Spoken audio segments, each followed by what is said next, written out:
feminicidio. Me presento, mi nombre es Milward Palacios y seré el moderador del día de hoy. Es menester señalar que el presente diplomado internacional está organizado por el Instituto de Capacitación Empresarial, Contable y Jurídico y por el Ilustre Colegio de Abogados de Tacna. Hoy tengo el honor de presentar al docente Máximo Calzado Reyes, que nos visita en la virtualidad desde la República Dominicana. Desde República Dominicana, a quien le damos pues una cordial bienvenida desde Perú, Tacna. El doctor Máximo Calzado Reyes, en síntesis, es licenciado en Derecho, ha cursado estudios, tiene un máster en Derecho del Estado y también por la Universidad de Salamanca, de España, en el año 2013. Tiene una maestría en Derecho Constitucional y Libertades Fundamentales en el año 2014, asimismo en la Universidad Católica de Santo Domingo. Tiene la especialidad en Metodología de la Investigación Científica por los años 2018 y 2019 y está doctorando en Hacienda y Justicia y Estado Social en la Universidad de Salamanca, España y la Universidad Autónoma de Santo Domingo. El tema que se desarrollará el día de hoy por parte de nuestro ponente es las víctimas de violencia intrafamiliar en el derecho penal dominicano. Bien, pasamos a ceder el uso de la palabra a nuestro ponente para que dé inicio a la misma. Gracias. Bien, buenas tardes. Muchas gracias por la invitación. En nombre de la República Dominicana, agradezco la invitación para compartir con ustedes en el marco de este diplomado internacional de violencia familiar, género, sexual y feminicidio. Agradecerle a nuestro amigo Clinton Apolinar por la invitación, también a los organizadores del Colegio de Abogados de Tacna y también a Licen, a todos los patrocinadores y las personas que han participado en el apoyo logístico, porque organizar una actividad de esta magnitud realmente requiere tiempo, dedicación y esfuerzo. A los expositores que nos han antecedido una palabra en los días anteriores y los que vendrán después de mi ponencia. Además también a las personas que nos siguen a través de las diferentes redes sociales. Entonces, el tema que vamos a abordar hoy en este espacio, creo que de 1 hora, 45 minutos de exposición y 15 de preguntas, el tema de las víctimas de violencia intrafamiliar en el proceso penal dominicano. Y debemos iniciar diciendo que en República Dominicana, las víctimas todavía, a pesar de que hemos avanzado bastante, todavía la víctima es un objeto del proceso y no un sujeto del proceso, como veremos más adelante. De manera que hay una simetría muy marcada entre los derechos del imputado y los derechos de las víctimas, todavía en pleno siglo XXI. Entonces vamos a iniciar los temas que voy a abordar. Rápidamente le voy a dar lectura. Los derechos de las víctimas, los instrumentos internacionales, que solamente hay uno. También las leyes adjetivas que tratan el tema de la violencia intrafamiliar y violencia de género, la 2497. O sea, esa ley tiene 25 años. El Código Penal, el proyecto de modificación del Código Penal, que tiene más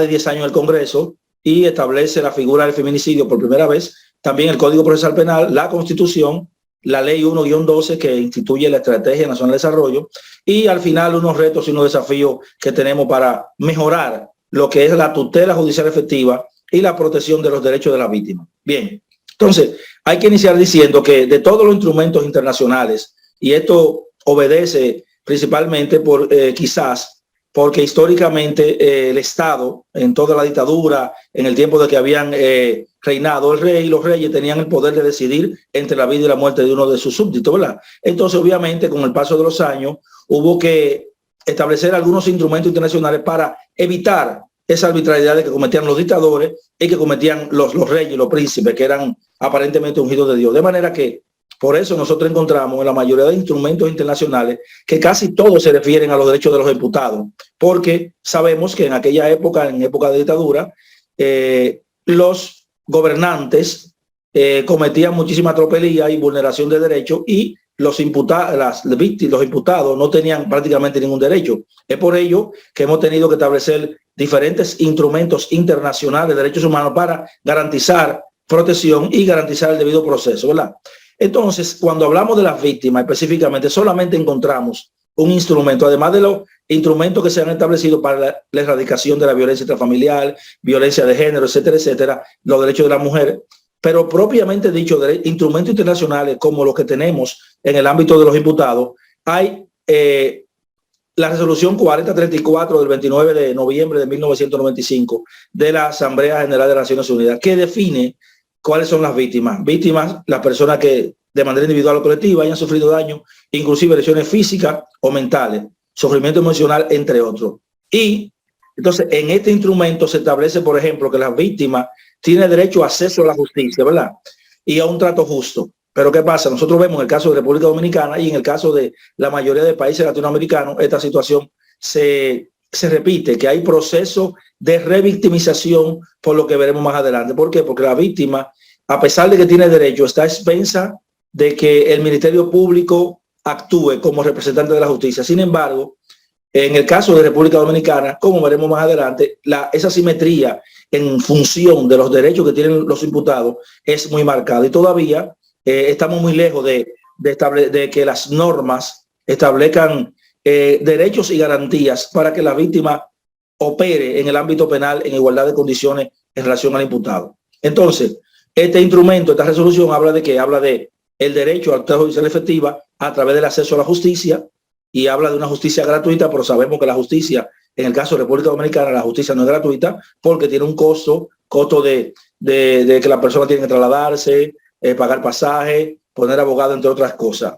Bien, entonces también esta resolución habla del resarcimiento. Esto tiene que ver con la reparación del daño, pero el resarcimiento desde el punto de vista económico. Sin embargo, en el caso de República Dominicana, no hay tal resarcimiento porque cuando vemos las cifras de las víctimas, se observa que se condenan a los imputados a 30 años y 20 años, pero regularmente, en la mayoría de los casos, esos imputados que son condenados no tienen dinero, no tienen recursos. Entonces la víctima y los familiares de esta, desde el punto de vista económico, no van a encontrar resarcimiento. Si bien es cierto que la víctima no podemos revivirla en el caso de muerte, sin embargo, las secuelas y los trastornos que causa, por ejemplo, a los familiares y a los hijos cuando tienen hijos, ese dinero que podría recibir de indemnización por parte del imputado o por parte del Estado, podría servir para mitigar esa situación de esos niños y niñas que se quedan huérfanos, porque regularmente los padres matan a la madre y los niños, y muchas veces también matan a los niños. De manera que el hecho de que la víctima no pueda contar con un resarcimiento del punto de vista económico es una parte que deja la tutela judicial efectiva coja, porque la tutela judicial efectiva implica acceso a la justicia, pero también implica ejecución de la sentencia. Sin embargo, en el ámbito penal en la República Dominicana tenemos el gran problema de que esa parte de resarcimiento no se cumple. Solamente el tema de la sentencia, de la ejecución, de la condena al imputado, y la víctima, el imputado dura 30, 20 años, y como una persona regularmente de escasos recursos, entonces no encuentra forma de resarcir el daño. Entonces, cuando hablamos de indemnización, esta indemnización tiene que ser suficiente. Entonces, en este caso, los estados tienen el compromiso, la obligación, ¿verdad?, de establecer políticas públicas para establecer un fondo. O sea, si el imputado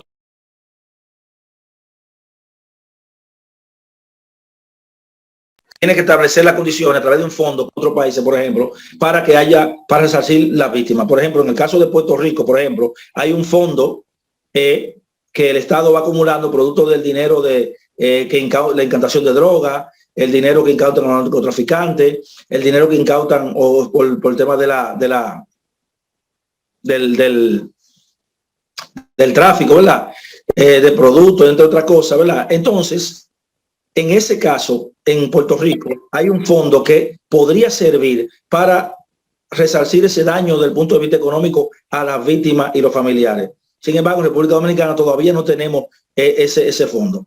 Bien, entonces también hablamos de que la víctima tiene que recibir asistencia gratuita. Sin embargo, aquí observamos, y más adelante veremos con luz de detalle, cómo en el caso de la República Dominicana, el imputado se ha constitucionalizado el derecho que tiene el imputado a una asistencia legal gratuita. Pero ¿qué pasa? Que esa ley, la ley 27704, no establece un filtro, y sin embargo, entonces hay personas que son narcotraficantes y personas que tienen dinero y son imputados y se benefician de eso. Esto va en detrimento de los demás imputados, pero también va en detrimento de los derechos de la víctima. ¿Por qué? Porque en este caso, la víctima, la asistencia que tiene es a través de una resolución de la Procuraduría General de la República un departamento que está adscrito a la Procuraduría, que no tiene autonomía financiera ni administrativa, de manera que tampoco tiene presupuesto. Sin embargo, en contraposición, cuando vemos los derechos de la víctima están garantizados en una ley, pero además también se han constitucionalizado, como veremos más adelante. De manera que en el caso del proceso del derecho penal de República Dominicana, el proceso penal, todavía la víctima está muy lejos de considerarse un sujeto de derecho, como se han vendido, a través de la implementación del Código Procesal Penal, modelo para Iberoamérica, que se instauró a partir de la ley 7602. Entonces, en el Código Procesal Penal, un código garantista, ¿verdad?, que recoge la mayoría de principios y derechos y garantías que están establecidas en los diferentes instrumentos internacionales de derechos humanos. Sin embargo, cuando se observa, todos estos principios básicamente están enfocados a los derechos de los imputados. Aunque hay que aclarar que hay algunos artículos, 2 o 3 artículos, que hablan de los derechos de la víctima. Por ejemplo, el artículo número 10 habla del principio de dignidad de la persona. Este principio puede ser vinculado tanto a la víctima como al imputado. Dice, toda persona tiene derecho a que se respete su dignidad personal y su integridad física y moral. También el artículo 11 habla de igualdad ante la ley, el principio 11 del código, igualdad entre las partes. Esto no se cumple porque el imputado tiene una defensa gratuita. Sin embargo, la víctima piensa, aunque hay una unidad de atención legal a la víctima, esta unidad que se llama Releví, solamente se da de 32 provincias que tenemos, en 3 provincias, en el Distrito Nacional, en la provincia de Santo Domingo y Santiago. Sin embargo, el imputado, la defensa pública, tiene sucursales o delegaciones, podemos decirlo así, en las 32 provincias del país, de manera que la asistencia legal gratuita a los imputados está garantizada, pero además el Código Procesal Penal establece que sigue imputado en el proceso. Sin embargo, en el caso contrario, si la víctima no acude a los tribunales, el proceso continúa normal. De manera que aquí es cierto que quizás nuestros legisladores habían pensado en el tema de, teníamos un código de procedimiento criminal que no daba ninguna garantía ni para la víctima ni para los imputados, y había condenación en contumacia. O sea, cuando un imputado estaba de rebeldía se podía condenar en contumacia. Eso con este código desapareció, y por eso se estableció en el código que no hay procesos sin imputados. Si el imputado no asiste a la audiencia por cualquier razón, entonces el proceso se para hasta que el imputado aparezca. Entonces, el artículo 18 establece el derecho de defensa. Este derecho de defensa es para los imputados y para la víctima. Y también el artículo 20 dice, toda persona tiene derecho a ser indemnizada en caso de error judicial. Fíjense que habla en caso de error judicial. Obviamente, aquí el código se refiere solamente al imputado cuando es condenado y a través de una sentencia que ha adquirido la autoridad de la cosa juzgada, y resulta que después ha aparecido la persona que cometió el hecho. Entonces puede, en un recurso de revisión ante la Suprema Corte de Justicia, abrir un proceso, y si resulta que es absuelto en ese proceso, entonces el Estado tiene que indemnizarlo. ¿Por qué? Porque el código establece la indemnización por error judicial. Sin embargo, en el caso de la víctima no habla nada del código. Entonces el artículo 27 del Código Procesal Penal dice, derecho de la víctima. La víctima tiene derecho a intervenir en el proceso penal y a ser informada del resultado en los temas previstos en este código, en la forma prevista en este código. Muy bien. Y además el artículo 83 establece una serie de derechos para la víctima que, si bien es cierto, significan un paso de avance y una novedad todavía, aún con estas previsiones, estamos muy lejos de que la víctima sea un sujeto del proceso, y todavía en pleno siglo XXI, en el caso de República Dominicana, la víctima continúa siendo un objeto. Entonces el artículo 83 establece que ¿quién se considera víctima? Bueno, toda aquella persona directa e indirectamente por un hecho punible. El cónyuge, viviente, notorio, hijo, padre, adoptivo. También los socios, asociados o miembros son víctimas de hecho punible. Entonces, llegando al tema de la violencia intrafamiliar, vinculado con el tema de los hechos de la víctima. Entonces, cuando definimos violencia familiar, es un concepto utilizado para referirse a la violencia que se ejerce en el seno de la familia, que puede ser contra la mujer, puede ser contra los hijos, puede ser contra los ancianos y cualquier persona que habite en el hogar. Esta violencia se manifiesta a través de hechos violentos, con el empleo de la fuerza física, hostigamiento, acoso, intimidación, y también la violencia económica, cuando el proveedor, que en este caso es el hombre regularmente, limita o restringe el movimiento de dinero para la pareja o para los hijos. O sea, hablamos, y entonces en este caso hay una especie de chantaje, y en esta situación se da en muchos casos que la víctima tiene que mantenerse en ese círculo vicioso o virtuoso, podemos decirlo así, porque regularmente en muchos casos la víctima no trabaja, tiene hijos pequeños y por sus hijos tiene que mantenerse en ese círculo de violencia que en muchos casos termina con la muerte de la propia víctima. ¿Por qué? Porque en muchos casos no trabaja y el hombre, ¿verdad? El maltratador, ¿verdad? Es el que tiene el poder adquisitivo y es el proveedor. Entonces, en República Dominicana se han dado casos de que muchas mujeres van a un destacamento policial, ponen una querella un viernes contra el esposo, la pareja conviviente porque la maltrata. Sin embargo, al otro día tienen que ir para que lo suelte porque entonces los niños tienen comida. Y si es un chiripero que trabaja del día a día, entonces, ¿qué va a hacer la madre? Bueno, tienen que soltarlo. Y entonces los policías del destacamento dicen, pero tú estás poniendo la justicia de relajo. Pero hay que entender la situación de esa madre. Y sabemos que una madre por sus hijos haría cualquier cosa. Una madre por sus hijos es capaz de recibir estos disparos. Eso lo hemos visto en todo tipo de guerra y en muchísimas situaciones con enfrentamientos bélicos, como la madre da su vida por su hijo. Y muchas veces en el tema de los partos, la madre muere, ¿verdad? Por dar a luz a su hijo. Entonces, tenemos muchos tipos de violencia, varios tipos de violencia: violencia psicológica, violencia verbal, ¿verdad? Intimidatoria, cuando el hombre dice tú no sirves para nada, tú eres un cero a la izquierda, etcétera, etcétera, y empieza a decirle, maltratarla y a condicionar la mente de la mujer o la pareja con la que vive desde el punto de vista psicológico. Tú sin mí no sirves, y eso es violencia psicológica.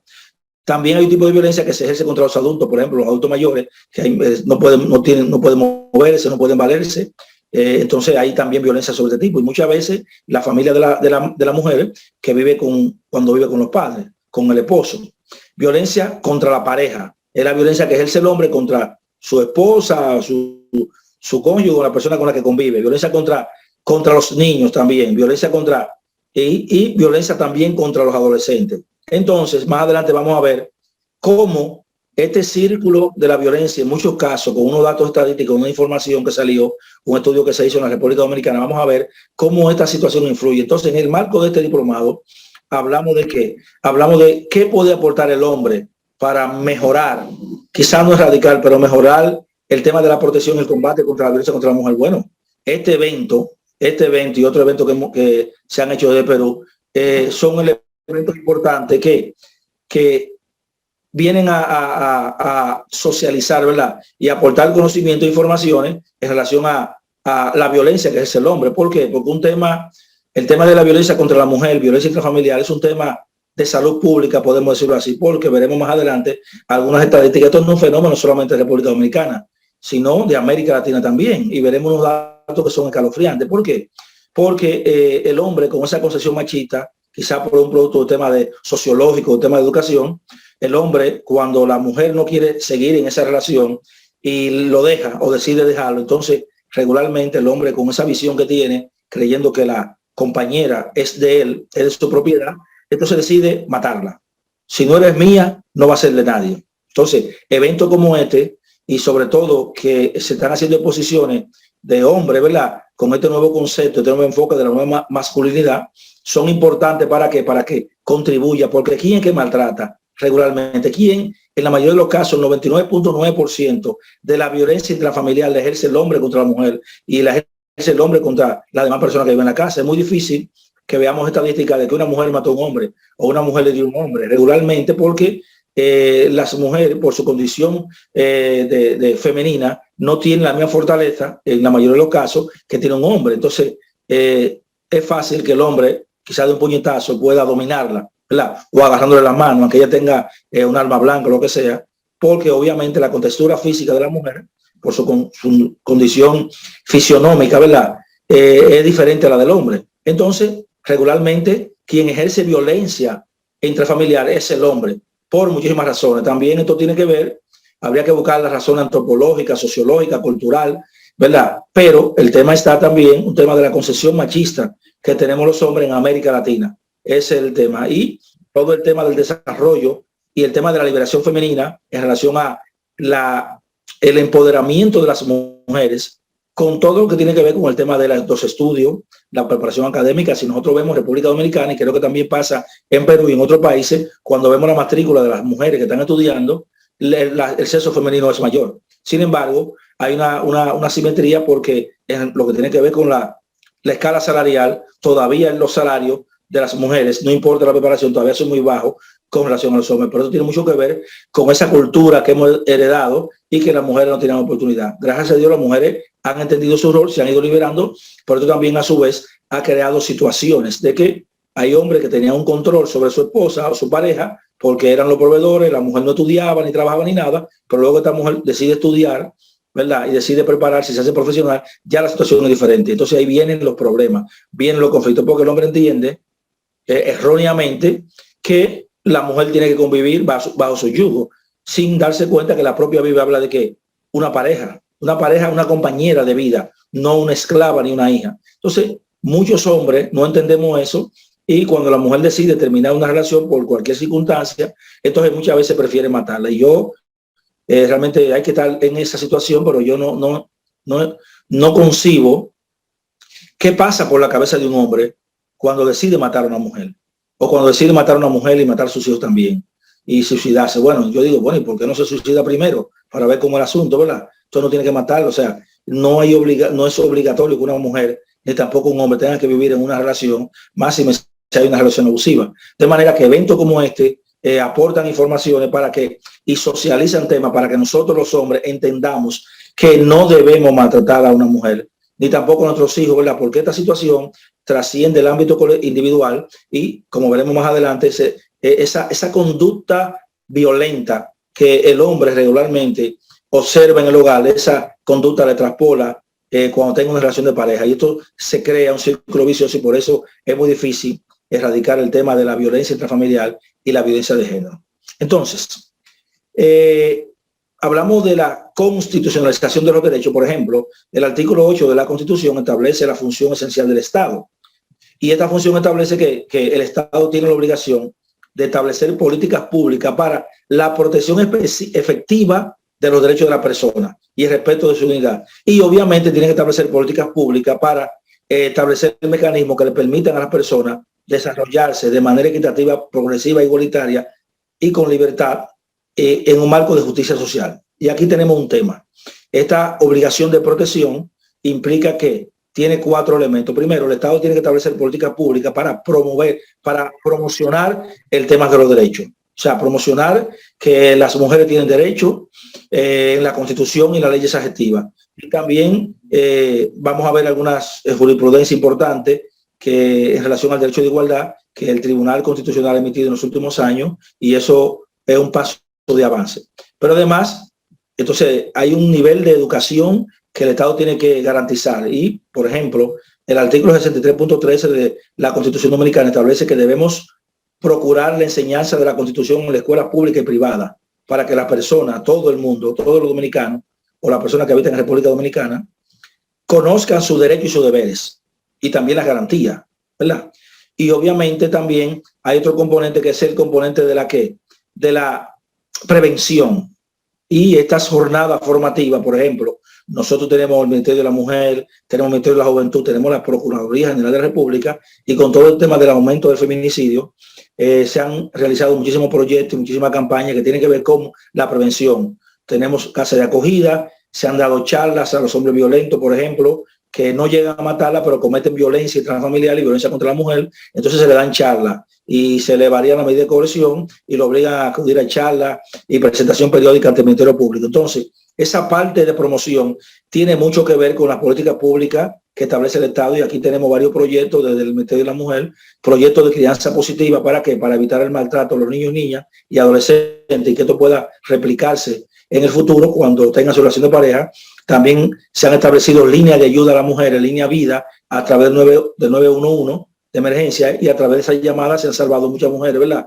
Entonces esto tiene que ver con la prevención. El Estado tiene que establecer políticas públicas. Ahora, ¿qué es lo que pasa? Que nosotros en República Dominicana, lamentablemente, por temas de populismo, no hemos establecido una política pública integral que tenga que ver con la criminalidad y con el tema de la violencia. Pero esta política pública tiene que enfocarse no solamente en la sanción, sino involucrar a los hombres en esta jornada de sensibilización y socialización de estos temas para que entiendan que el papel de él en el hogar no es maltratar, ¿verdad? Entonces, esta jornada formativa es sumamente importante. Y el otro tema es la remoción de obstáculos. La remoción de obstáculos tiene que ver con que el Estado establezca políticas públicas y cree tribunales. ¿Para qué? Para que las víctimas de violencia puedan acudir, o sus familiares puedan acudir a los tribunales, ¿verdad? en procura de justicia. El último punto es el tema de la indemnización. Esta indemnización no solamente para los imputados, como dije ahorita, sino también debe hacerse para las víctimas. Pero en el caso de República Dominicana, en la actualidad, no hay fondo para la reparación de las víctimas. Hay un proyecto de ley que veremos más adelante, que todavía está en carpeta, que tiene más de 10 años y todavía no se aprueba. En ese proyecto se establece un fondo, por ejemplo, que podría ser, como dije ahorita, de las incautaciones de la droga, todo de los contrabandos, como pasa en otros países. Entonces, este tema de la función esencial del Estado está muy vinculado con la ley 1-12, que instituye la Estrategia Nacional de Desarrollo, una ley que establece lo que nosotros aspiramos como nación hacia el 2030, y también con la ley 49806, ley de planificación de inversión pública. Todo esto de política pública obviamente tiene que estar configurado y establecido en el presupuesto general del Estado, porque para el Estado establecer política pública, para hacerlo operativo los derechos que están establecidos en la Constitución, en el artículo 22 y en el artículo 37 al 67, se requiere dinero. Entonces ese dinero sale del presupuesto general del Estado, y este presupuesto se establece en el artículo 130 de la Constitución, en el 240, los criterios para la asignación del gasto público. Entonces está el principio de eficiencia, eficacia y calidad. Y hablamos de que hablamos estos años de calidad del gasto, que hay que invertir mejor. Esto obviamente está regenteado a través de la ley 42306, que establece la ley orgánica del presupuesto. Entonces, el artículo 55 de la Constitución establece el derecho de la familia. Dice que la familia es el fundamento de la sociedad y el espacio básico para el desarrollo. Se constituye por el vínculo de un hombre y una mujer, y el Estado está en la obligación de promover, proteger la organización de la familia, ¿verdad? Y velar porque en el seno de la familia no haya violencia, ni del hombre contra la mujer, ni de la mujer contra el hombre, ni tampoco contra los demás familiares. Entonces, en ese sentido, en el artículo 55.3 se reconoce el valor de los jóvenes. Dice que los jóvenes tienen un valor estratégico para el desarrollo de la nación y son las futuras generaciones. Entonces, tenemos un problema porque cuando un hombre mata a una mujer y mata a sus hijos, o si mata a la mujer, los niños quedan huérfanos. Y si no tiene los abuelos, por ejemplo, maternos vivos o paternos, entonces ¿qué va a pasar? Bueno, ¿qué hace? Muchas veces con Nani se queda con esos niños, el Consejo Nacional para la Niñez y la Adolescencia, hasta tanto puedan aparecer una familia que lo adopte, o un familiar de ellos, con tío. Pero imagínense usted, entonces eso crea un problema. ¿Por qué? Porque la familia, esos niños, adolescentes o menores, se van a quedar con quién, con una familia que quizás no convivieron. Entonces esto crea un problema, y esto crea un trauma y una situación psicológica y social a los niños, que muchas veces ese trauma no se cura. ¿Por qué? Porque la madre está muerta, o quizás se han dado una paliza que no puede quizás caminar, y el padre en muchos casos está preso a 30 años y 20 años. Entonces esos niños se quedan huérfanos. Esto crea un gran problema. Claro, hay muchos niños que vienen de hogares disfuncionales y que han quedado huérfanos, pero es una situación muy difícil. Y sobre todo con este tema de la delincuencia, el tema de la criminalidad y el tema de la pandilla que hay en todos los países del mundo, y en República Dominicana no es excepción. Entonces, en el preámbulo de la Constitución, los asambleístas han establecido la dignidad humana con una triple dimensión, como valor, como principio y como derecho, de manera que el Estado tiene que establecer políticas públicas para garantizar el respeto de la dignidad humana. En este caso, el respeto de la mujer que sufre violencia intrafamiliar y violencia de género, y también los familiares que también son víctimas indirectas de los abusos.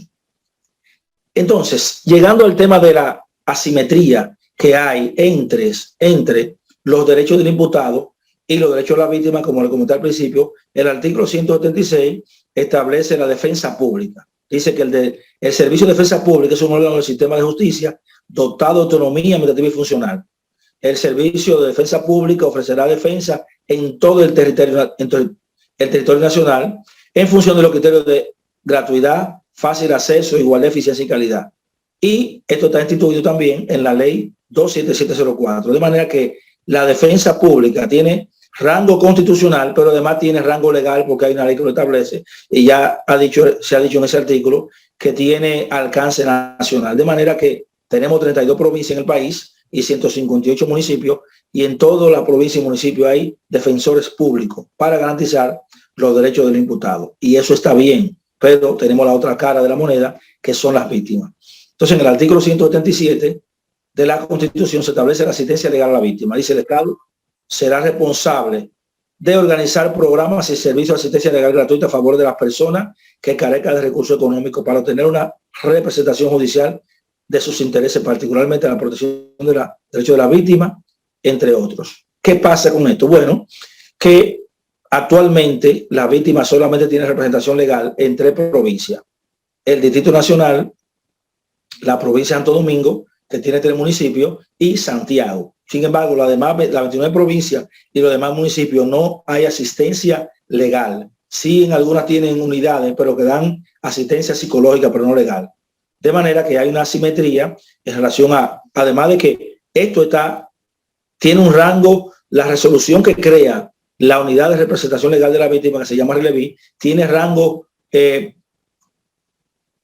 por debajo está en una resolución y está por debajo de una ley, de manera que es por debajo de la ley, tiene rango sublegal, podemos decirlo así, pero además no tiene autonomía presupuestaria, ni tiene autonomía financiera, ni presupuestaria, de manera que está expensa a que la Procuraduría General de la República, que es el órgano al cual está adscrito, le ponga recursos. Y ya vemos aquí, en relación a los derechos de los imputados con las víctimas, bueno, tenemos unos imputados que tienen una garantía de asistencia legal con defensores públicos que están calificados, inclusive reciben capacitación al extranjero, pero además tienen un salario muy diferente a los abogados que representan a la víctima. De manera que aquí no es lo mismo un defensor público de un imputado que un defensor público de una víctima, en términos de preparación y en términos de salario y en términos de condiciones laborales. De manera que esta asimetría aquí, como hablamos al principio, se masifica, podemos decirlo así.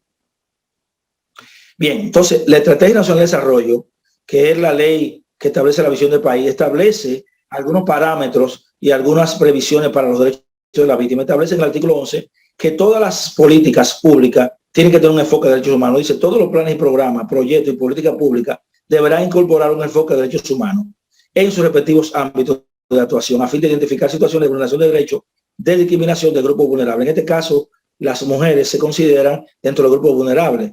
Y entonces, el artículo 12 dice que todas las políticas públicas tienen que tener un enfoque de género. Todos los planes, programas, proyectos y políticas públicas deberán incorporar el enfoque de género en sus respectivos ámbitos de actuación a fin de identificar situaciones de discriminación, violencia e inequidad. Y, obviamente, el objetivo número 2, 1.2 de estrategia, habla de que nosotros procuramos el imperio de la ley y la seguridad ciudadana. Y en el objetivo específico 1.2 dice que aspiramos a construir un clima de seguridad ciudadana basado en el combate a las múltiples causas que originan la delincuencia, crimen organizado, violencia contra la mujer, contra los niños y los adolescentes.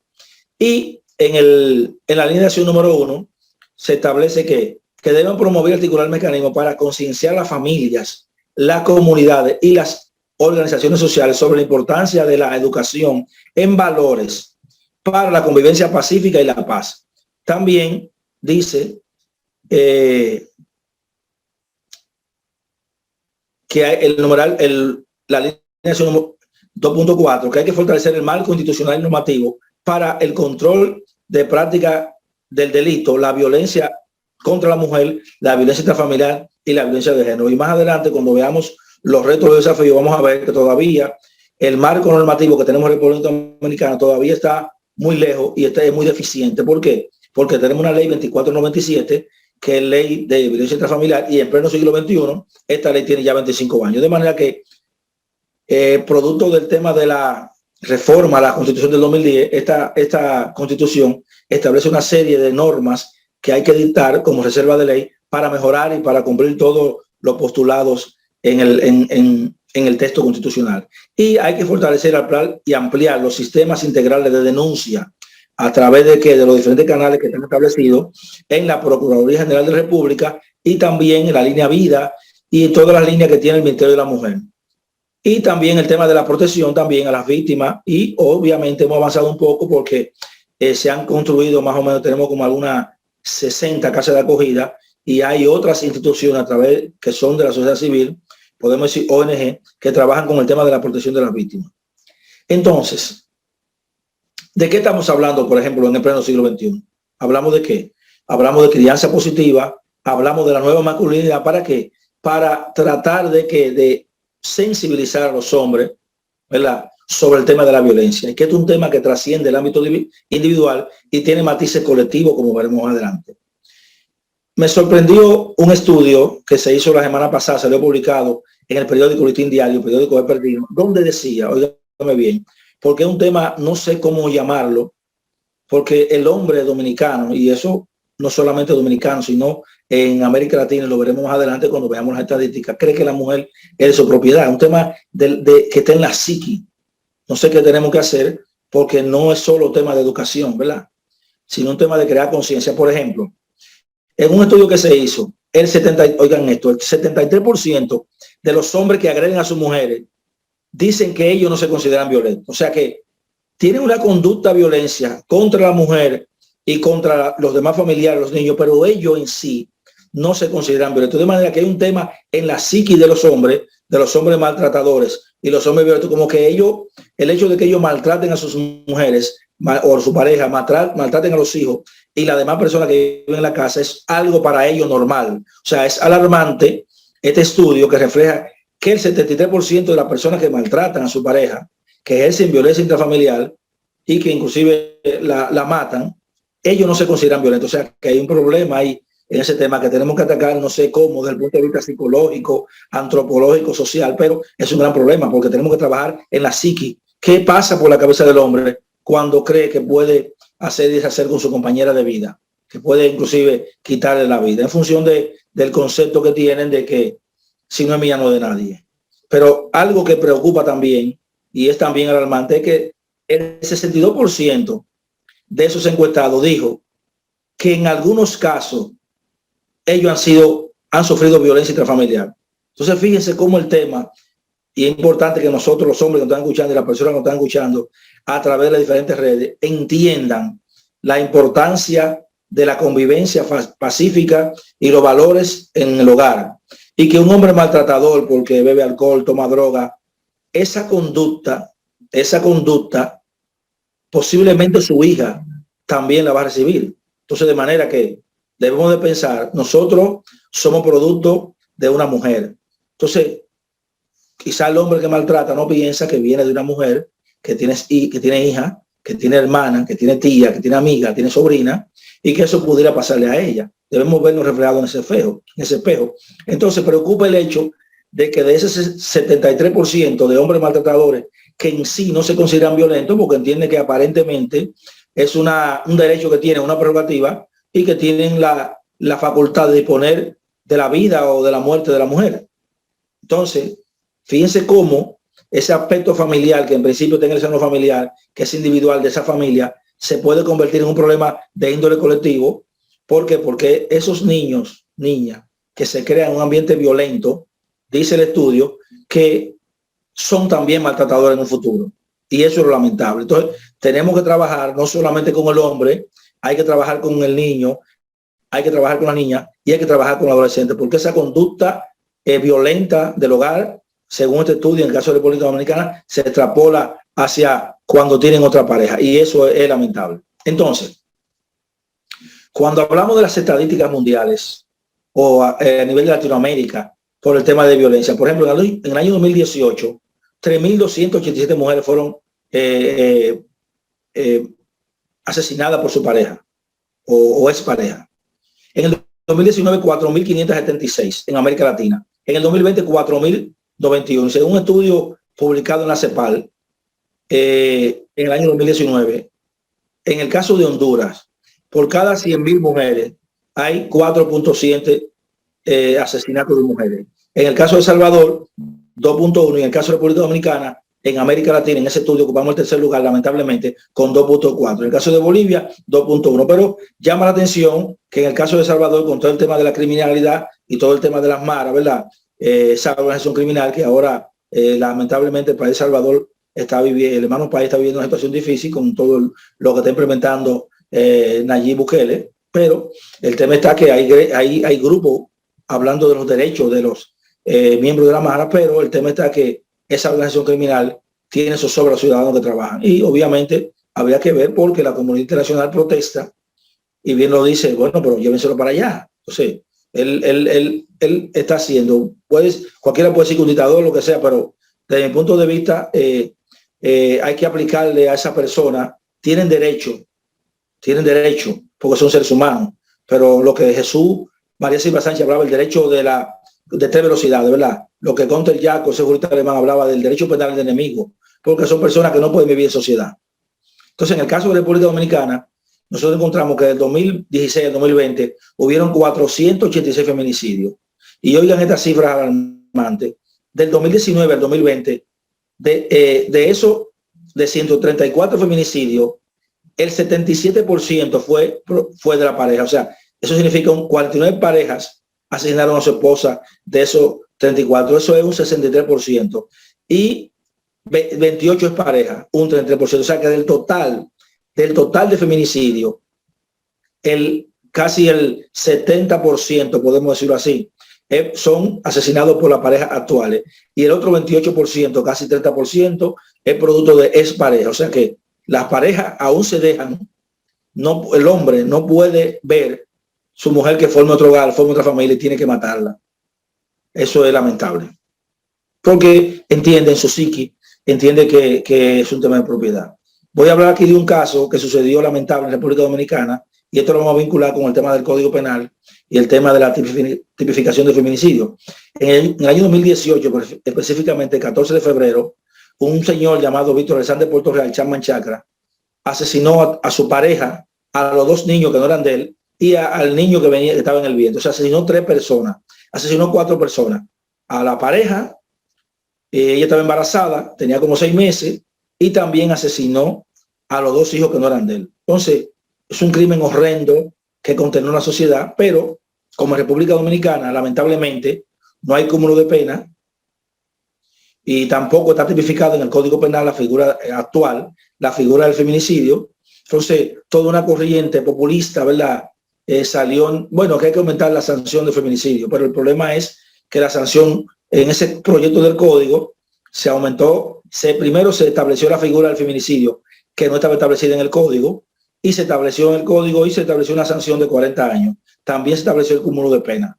Y esta persona, obviamente, nada más pudo recibir una sanción, una condena de 30 años, porque el Código Penal actual establece la pena máxima para, en el caso de asesinato, podemos decirlo así, es de 30 años. Entonces, ¿cuál es el problema en República Dominicana? Bueno, en este caso, condenó la sociedad y todo el mundo pedía, que volvamos a la pena de muerte, la cadena perpetua, pero para eso nosotros tenemos que denunciar la Convención Americana, porque el tema de la eliminación de la pena de muerte y la cadena perpetua son, claro, aquí nunca ha habido cadena perpetua, pero había pena de muerte por tema político. Entonces, eso es un retroceso, y en función de la característica de progresividad de los derechos y que nosotros somos signatarios de una serie de instrumentos internacionales, y en función del principio de progresividad no deberíamos volver a este tema. Hay algunos países que han denunciado la convención, por ejemplo como Venezuela, que podría quizá instaurar la pena de muerte, y también Trinidad y Tobago, que en el año 2018 también denunció la competencia de la convención. Sin embargo, en República Dominicana nosotros no podríamos instaurar la pena de muerte porque todavía pertenecemos a la Convención Americana de Derechos Humanos. Bien, hay varias instituciones estatales que trabajan la defensa y la protección de los derechos de la víctima. Tenemos la Procuraduría General de la República, que tiene a su cargo la unidad, tiene como un apéndice de esta, la Unidad de Representación Legal de la Víctima, RELEVI, y también el Ministerio de la Mujer ha hecho una campaña interesante. Se han creado más o menos, en la actualidad hay como, creo que 50 casas de acogida para dar asistencia a las mujeres que viven en ese círculo de violencia, pero hace falta que el Estado invierta más y establezca más política pública para garantizar que esas mujeres que viven en ese círculo de la violencia que se reproduce cada día puedan salir, y muchas veces no salen, básicamente por el tema económico, y tienen 3 hijos, no trabajan, no estudian, entonces tienen que quedarse hasta que al final el tipo la mata. Y hay un tema de concienciación, podemos decirlo así, a nuestras autoridades, porque ¿qué pasaba? Gracias a Dios esa mala práctica fue descontinuada. Lamentablemente, los fiscales, cuando una dama iba a pedir una orden de alejamiento, los fiscales le daban la orden. En muchos casos, ella era que tenía que llevarle la orden al maltratador y al esposo violento de la pareja. En muchos casos, ahí mismo la asesinaban. O sea, una práctica inconcebible, pero gracias a Dios, eso ya se eliminó, se notifica a través de un alguacil, pero es lamentable que le den a a una víctima una orden de alejamiento para que se la dé a sobresol, se la lleve a sobresol, o sea, para ponerla en condición de vulnerabilidad. Entonces, en el caso de República Dominicana, todavía nosotros hay una asimetría bastante marcada en relación a los derechos de las víctimas y los derechos de los imputados. Eso implica que tenemos grandes retos y desafíos. Y dentro del primer desafío tenemos que mejorar el sistema normativo y ampliar y fortalecerlo, como establece la Estrategia Nacional de Desarrollo. Lo primero es, nosotros tenemos una ley general, ley de protección integral de víctimas en el Congreso, un proyecto que tiene más de 10 años en el Congreso. Hay que aprobar ese proyecto, no solamente para la víctima, sino para los testigos. ¿Por qué? Porque en muchos casos la víctima, por temas de recursos económicos, no acude a la audiencia y tampoco denuncia porque no hay ningún tipo de protección. Y muchas veces vemos en los barrios, por ejemplo, de la capital, los barrios más populares, podemos decirlo así, que el agresor vive ahí mismo. Entonces, la víctima no puede denunciar por temor y muchos casos no llegan, no entran al sistema dominicano de justicia y eso forma parte de las cifras negras de la criminalidad o de la violencia. Pero lo mismo pasa con los testigos. El testigo que ve al hombre maltratador, lo que la mata, muchas veces no habla porque no tiene ningún tipo de protección. Y esas personas que son violentos regularmente tienen quizás un poder económico, un poder adquisitivo bastante fuerte, entonces tiene posibilidad de comprar situaciones y quizás agenciarse el favor de algunas autoridades. Entonces, para mejorar este tema, también tenemos que aprobar el proyecto de ley de crianza positiva. Esto es, primero, ese proyecto trae la erradicación de la tortura para los niños y las niñas y adolescentes, y también un tema de crianza en valores. ¿Para qué? Para que los niños entiendan que a las damas no se le maltrata, a las damas se le protege y se le apoya. Bien, entonces, eso tiene mucho que ver con el tema de la nueva masculinidad. También hay que aprobar la ley integral para la prevención, sanción y erradicación de la violencia contra la mujer y las niñas. También necesitamos aprobar la ley de nueva masculinidad. Por ejemplo, en el caso de Perú, hay un decreto que establece todo el tema de la nueva masculinidad, partiendo de este tema de sensibilización y educación para los hombres, para hacerle entender al hombre que la mujer se hizo para que la acompañe como compañera. No es ni su esclava, ni es su hija, para ser pisoteada y para ser maltratada. Entonces, interesante actividades como esta. ¿Por qué? Porque tenemos que involucrar a los hombres que son violentos. La jornada de sensibilización, la jornada de capacitación debe llegar a estos tipos de personas, todos los hombres en sentido general, y es importante que además de las acciones que puedan hacer las mujeres con todo el tema del feminismo y las instituciones que trabajan en la protección de los derechos de la mujer, que nosotros de la academia nos sumemos. ¿Para qué? Para que airemos todos estos temas y establezcamos quizás alguna, porque tenemos problemas comunes en América Latina, con el tema de la violencia intrafamiliar y el tema de los feminicidios. También necesitamos aprobar el proyecto de ley que prohíbe el castigo a los niños, niñas y adolescentes. Aprobar el proyecto de ley de salud sexual y reproductiva, porque el tema del aborto en República Dominicana también es un tema de violencia, un tipo de violencia contra la mujer. ¿Por qué? Porque no se le permite a la mujer que pueda decidir sobre su cuerpo, por ejemplo. Y en este caso, el Código Penal en República Dominicana está empantanado en el Congreso, tiene más de 10 años. ¿Por qué? Porque en el Código se establecen las 3 causales como eximente de responsabilidad para la mujer. Estamos hablando cuando hay violación, cuando hay incesto o cuando la vida de la madre está en peligro. Sin embargo, por tema de la Iglesia Católica, no se ha aprobado ese código y con las 3 causales. El expresidente de entonces ha vetado esta ley que ha sido aprobada en el Congreso por el tema. Entonces, se está discutiendo ahora si sacamos en una ley especial esas 3 causales para aprobar el Código Penal, que es un código que tiene aspecto novedoso, como el tema del cúmulo de pena, partiendo del hecho de que la sociedad, los cambios que se producen en la sociedad van regularmente más rápido que el derecho. Pero sin embargo, tenemos el código empantanado con más de 10 años y hasta tanto no saquemos el tema de las 3 causales,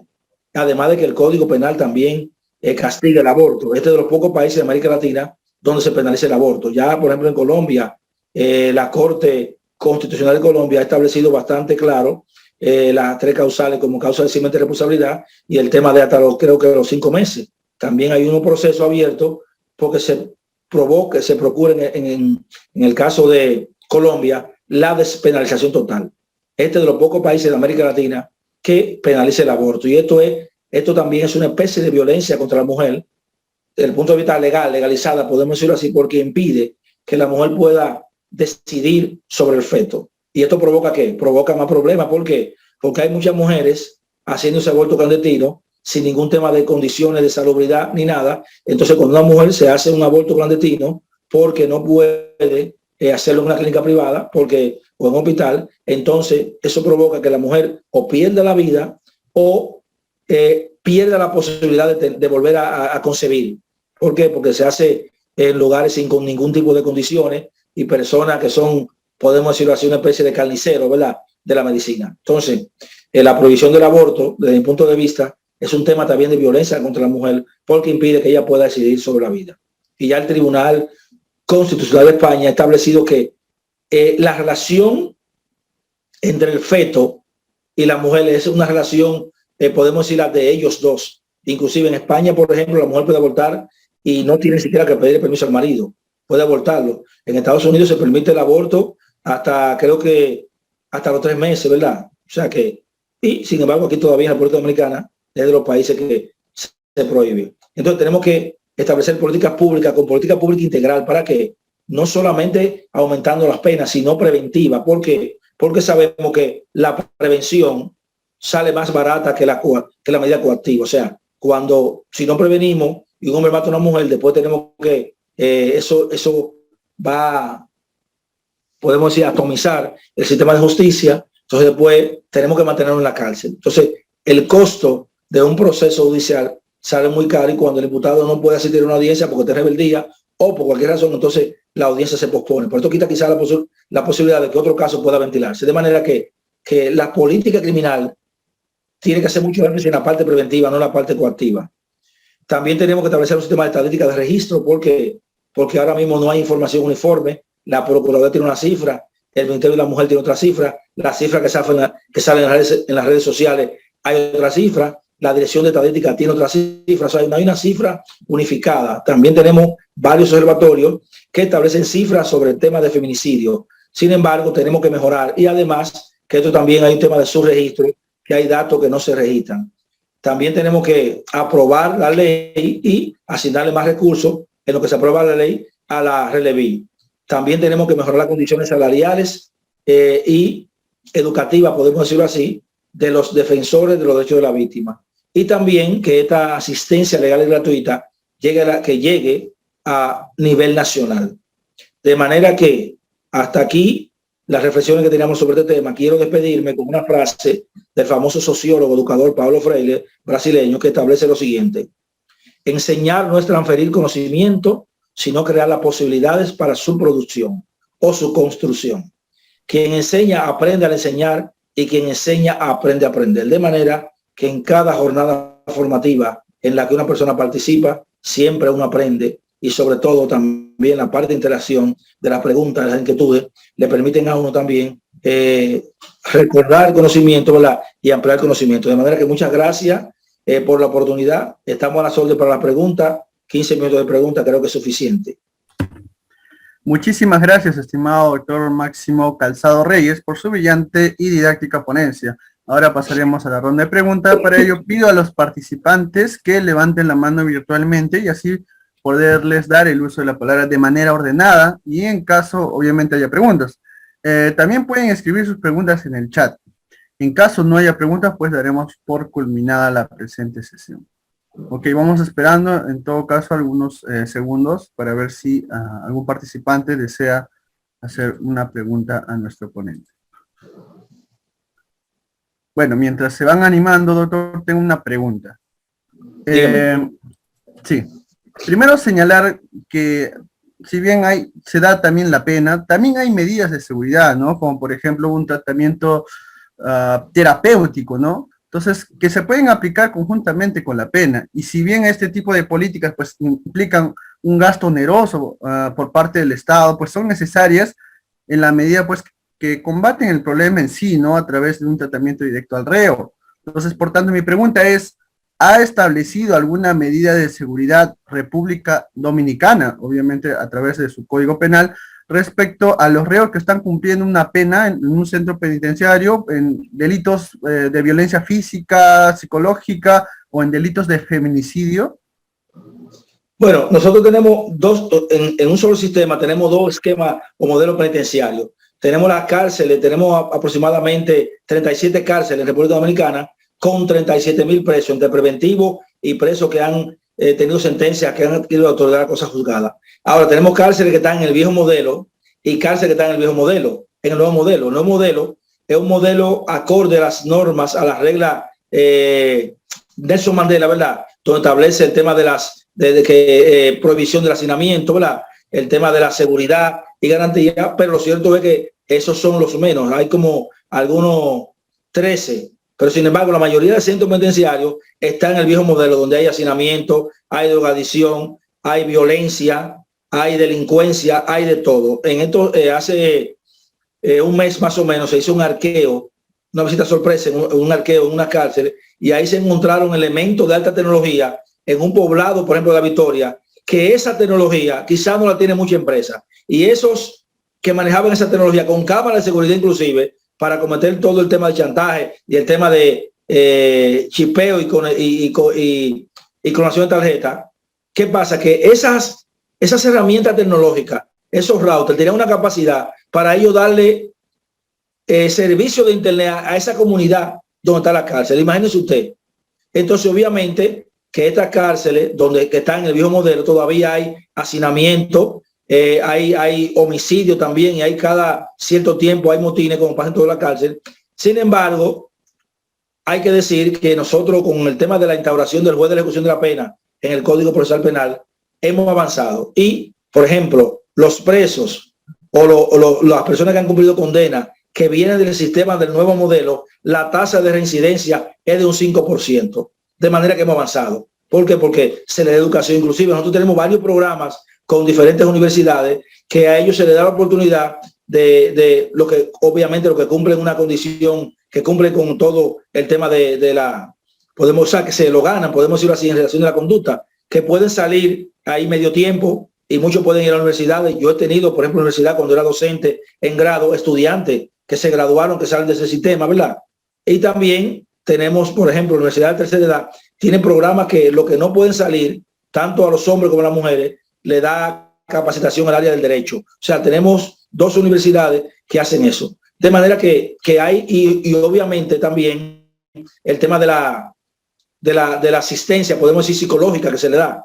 Y no solamente los que están en las cárceles. Por ejemplo, hay personas que cometen violencia intrafamiliar y no llegan a matar a la persona, y se le pone prestación periódica, garantía económica y también la obligatoriedad de asistir a cita con psicólogo para tratar su problema, porque el tema de la violencia del hombre es un tema psicológico, es un tema de salud, podemos decirlo así, es un tema de salud pública, porque ya vemos como ese estudio reflejó que el maltratador no se considera violento. O sea, él en sí no entiende que cuando ejerce violencia contra la mujer y contra los niños, está actuando de manera violencia contrario al derecho. O sea, por él en su psiqui, para él eso es normal. Quizá se creó un hogar por cultura, un hogar donde había violencia intrafamiliar, y esta violencia la extrapola a su ámbito familiar con relación de pareja. De manera que sí, en los temas, por ejemplo, cuando hay otra medida de coerción de las 6 que hay, en adición a la prisión preventiva, sí hay temas de tratamiento y hay un equipo muy interesante, pero vuelvo al tema. El tema es que a pesar de eso, tenemos que mejorar con el tema de educación, pero no sé cómo lo haríamos, porque el tema es que muchos de esos hombres que van a terapia vuelven y matan a las mujeres. O sea, es un tema profundo. Yo diría que tenemos que cambiar el chip a los hombres para que entiendan que la mujer es una compañera de vida, no una esclava que puede maltratarla y que no tienen el poder de decidir sobre la vida o muerte de ella.